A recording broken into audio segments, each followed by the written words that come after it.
কে বলে বেগুনের নাকি কোনো গুণ নেই? সামনেই তো জামাই ষষ্ঠী। তাহলে এইভাবে একবার বেগুন বানিয়ে দেখুন না। তখন জামাই দেখবেন বেগুনের দোষগুণ ভুলে গিয়ে শুধু শাশুড়ি মার গুণগানই গাইবে। তাহলে চলুন রেসিপিটা শিখে নেওয়া যাক। কিছুই না, এই তো এরম সাইজের একটা বেগুন নিয়ে নিতে হবে। ব্যাস, বেগুনটাকে প্রথমে ধুয়ে গোল গোল চাকা চাকা করে কেটে নিতে হবে। তারপর ভালোভাবে লবণ, হলুদ আর একটু সামান্য লঙ্কার গুঁড়ো মাখিয়ে 5 মিনিট রেখে দেবো। তারপর এদিকে গ্যাসেতে কড়াই বসিয়ে দেখুন সর্ষের তেল গরম করে নিয়েছি। তার মধ্যে বেগুনগুলো ভাজতে থাক। মিডিয়াম ফ্লেমে রেখে দিয়ে চলুন একটা মশলা বানিয়ে নেওয়া যাক।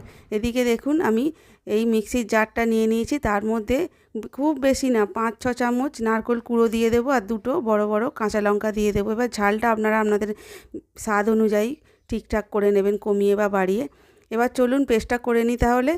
পেস্টটা করে নিয়েছি। এবার চলুন ওদিকে দেখা যাক বেগুনটা কতটা আমার ভাজা হলো। দেখুন সুন্দর করে বেগুনটার মধ্যে কালার চলে এসছে। এবার বেগুনগুলো আমি তুলে নেব। নিয়ে এবার ওতেই খানিকটা আরও সর্ষের তেল যোগ করে দেব। দিয়ে ওই তেলের মধ্যেই ফোড়ন দেব গোটা জিরে, শুকনো লঙ্কা আর তেজপাতা।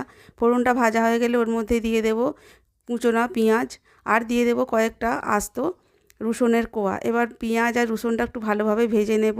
তারপর তার মধ্যে দিয়ে দেব আদা রসুন বাটাটা। আদা রসুন বাটাটা দিয়ে ভালোভাবে কষিয়ে নেব একটু।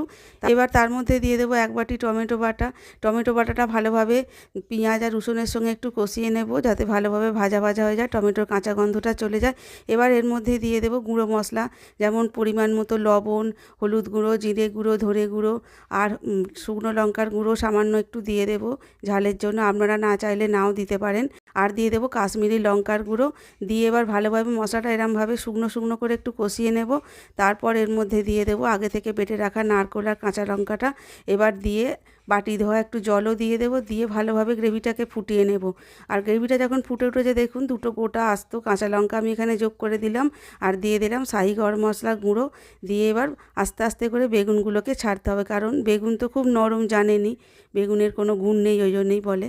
এবার আস্তে আস্তে বেগুনগুলো ছেড়ে দিয়ে 5 মিনিট মতো হাই ফ্লেমে একটু ফুটিয়ে নেব চাপা দিয়ে। ব্যাস, তাহলেই আজকে আমার তৈরি হয়ে গেল জামাই ষষ্ঠী স্পেশাল নারকলি বেগুন।